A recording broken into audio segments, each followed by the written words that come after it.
Queria que você abrisse a sua Bíblia no livro de Lucas, no capítulo 5, e nós vamos ler 2 versos, o verso 4 e o verso 5.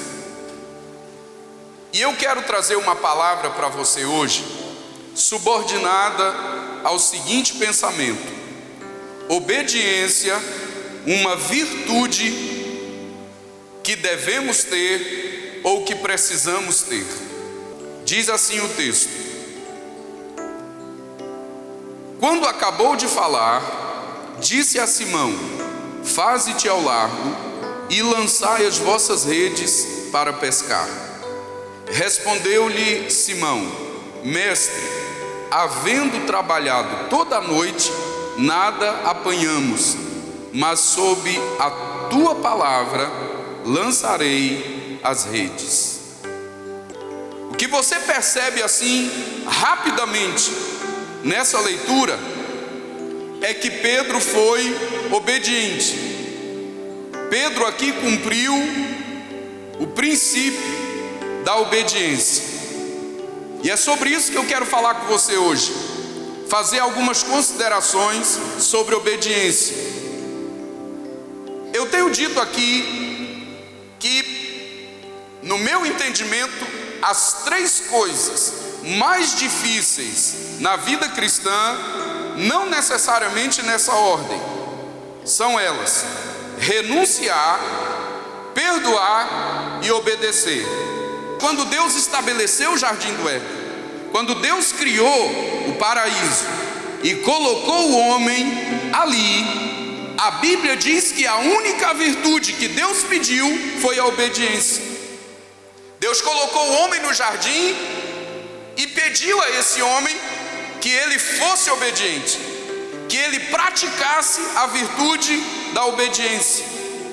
Em 1 Samuel capítulo 15, verso 22, a Bíblia diz que o prazer de Deus não está em sacrifícios, o prazer de Deus também não está em holocaustos. Lá nesse versículo de 1 Samuel 15, 22, a Bíblia diz que o prazer de Deus está em que se obedeça a sua palavra. O prazer de Deus está na obediência aos seus estatutos, na obediência aos seus decretos, na obediência aos seus preceitos.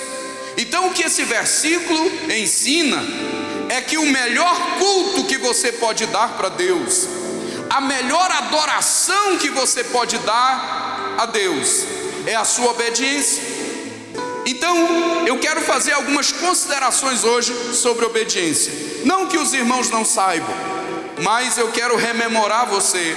Eu quero fazer você pensar outra vez nessa verdade tão especial, nessa verdade tão profunda, a verdade do princípio da obediência. Então, em primeiro lugar, a primeira consideração que eu faço é essa: obediência precisa ser aprendida. A gente tem que aprender a obedecer. Quando Paulo escreve a sua carta aos Romanos, no capítulo 5, Paulo diz que pela desobediência de Adão, todos se tornaram pecadores. O que ele fala, o raciocínio que ele desenvolve a partir dessa premissa, é que pela desobediência de Adão, todos se tornaram desobedientes. O homem já nasce com uma natureza desobediente, porque ninguém nasce obediente. Então obediência precisa ser aprendida. Nós precisamos todos os dias orar e pedir a Deus graça para sermos obedientes. Senhor, me ensina a te obedecer. Senhor, me ensina a ser obediente. E eu tenho certeza que a partir desse culto aqui, muitos de nós vamos receber graça do Espírito na nossa vida, meu irmão, e vamos ter uma vida diferente diante do Senhor nosso Deus. Obediência precisa ser aprendida. Por que Jesus, como homem, quando ele se encarnou, esvaziou-se da glória, ele precisou aprender a obediência? Porque não é próprio do ser humano obedecer, porque não é próprio da natureza humana praticar a obediência. Então até Jesus, meu irmão, quando veio a essa terra, quando encarnou, quando se fez homem como nós, ele precisou, como homem, aprender a obedecer. E quando Deus permite algo que a gente até nem entende, sofre, por quê? Para aprender a obedecer, para a gente ser melhor. Entende? Salmo 119, verso 71, o salmista disse: foi bom eu ter sido afligido, para que eu aprendesse os teus estatutos. E tem uma outra versão que diz: foi bom eu ter passado pela aflição, para que eu pudesse obedecer os teus decretos. Deus está permitindo isso, mas no final Deus vai te abençoar, a vitória de Deus será na sua vida, porque Deus tem coisas maiores e melhores para fazer através de você e em você, meu irmão. Então a primeira verdade: obediência precisa ser aprendida. Segunda verdade: obediência traz bênção. Obediência traz bênção. Olha só, o reino de Deus se move por princípios. Todo crente tem que ter isso bem claro, bem definido dentro dele. O reino de Deus é um reino que se move por princípios. O reino de Deus, irmãos, se estabelece por regras que o próprio Deus estipulou. O reino de Deus é assim. O reino de Deus é um reino organizado. Paulo escreve aos Coríntios e diz: Deus não é Deus de confusão. Onde há desordem, há confusão. E Paulo diz: Deus não é Deus de confusão. Quer dizer, o reino de Deus é um reino de ordem. O reino de Deus se estabelece por princípios. O reino de Deus se move por regras. Então aprenda uma verdade hoje: no reino de Deus tem princípios, e no reino de Deus tem promessas. Você cumpre os princípios e Deus cumpre as promessas. No reino de Deus tem regras, e no reino de Deus tem promessas. Você cumpre as regras e Deus cumpre as promessas. E um dos princípios que Deus estabeleceu para que a bênção te alcance, e uma das regras que Deus estipulou para que o melhor dele aconteça na sua vida, é que você tenha um coração obediente diante dele. Deus está dizendo: se você me obedecer, se você obedecer os meus mandamentos, Deus está dizendo: eu vou abençoar você, eu vou abençoar a sua casa, eu vou abençoar as suas finanças, eu vou abençoar os seus filhos, eu vou abençoar toda a sua geração. Deus está dizendo: se você me obedecer, você não precisa correr atrás da bênção, porque é a bênção que vai vir e vai alcançar você, meu irmão. E eu já falei isso várias vezes nessa igreja e vou declarar de novo: você vai obedecer a Deus, meu irmão. Você vai colocar, nós vamos colocar hoje um desejo maior, nós vamos estabelecer uma aliança com Deus, que nós vamos obedecê-lo de uma maneira mais contundente a partir dessa noite. E se prepare, porque a partir de hoje você não vai correr mais atrás da bênção, é a bênção que vai correr para você, vai te alcançar e você será abençoado por Deus. Terceira verdade: não existe obediência parcial. Você já percebeu que quando Jesus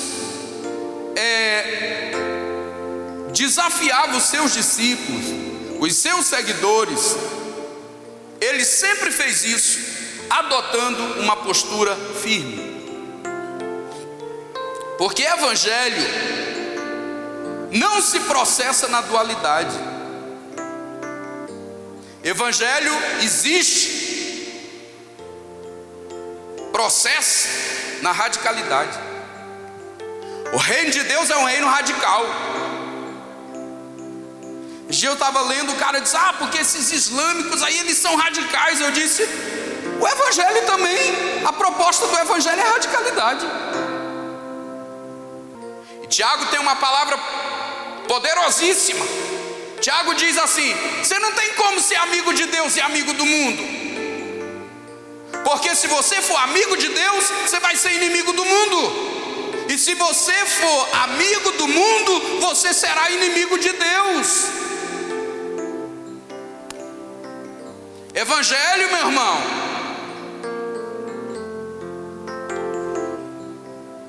Então escuta o que eu vou te falar: não existe meia fidelidade. No reino de Deus não existe meia santidade. No reino de Deus não existe meia comunhão. No reino de Deus não existe meia entrega. No reino de Deus não existe meia obediência. Obediência ou é obediência ou é desobediência. 99% de obediência é igual a desobediência total. Não existe obediência parcial. Nisso aqui eu obedeço, mas nisso aqui não. Nisso aqui eu sou obediente, mas nisso aqui não. Não existe isso. Obediência tem que ser plena. Obediência tem que ser completa. Não existe obediência parcial, não. Toda pessoa que obedece parcialmente tem vida curta, tem ministério curto. E Deus não te chamou para isso não, meu irmão.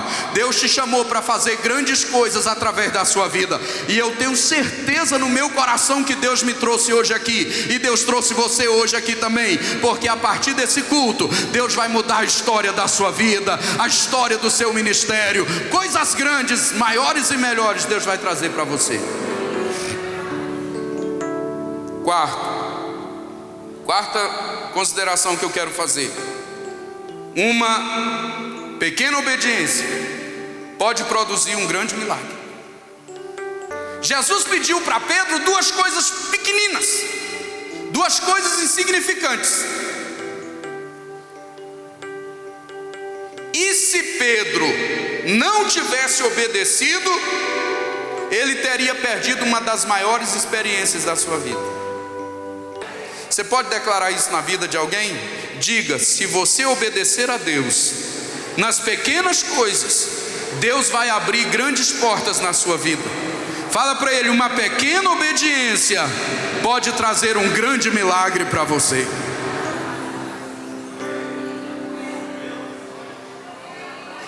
Quinta verdade, eu estou terminando. A obediência sempre beneficia outros. Toda vez que você for obediente, não é só você que está sendo beneficiado, não. A sua obediência vai beneficiar outras pessoas.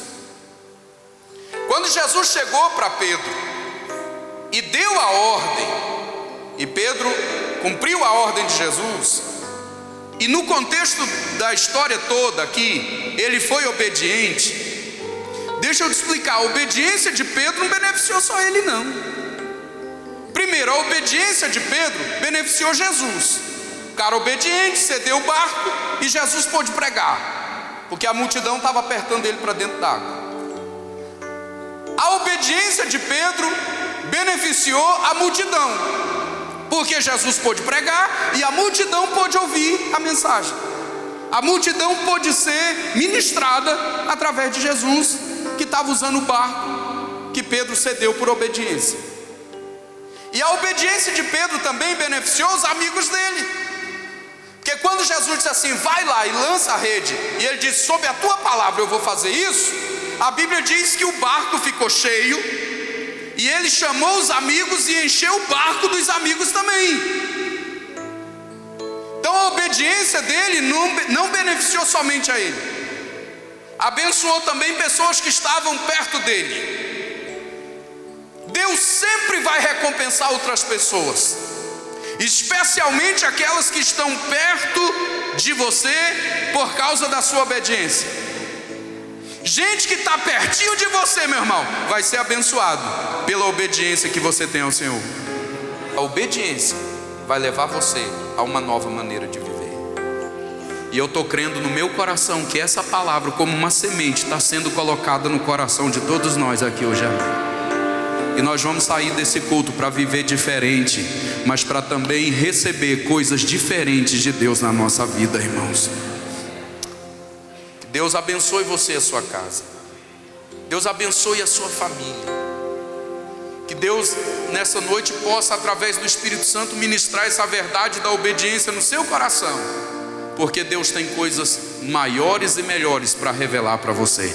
Se você recebe essa palavra, dê um aplauso bonito ao Senhor nessa noite.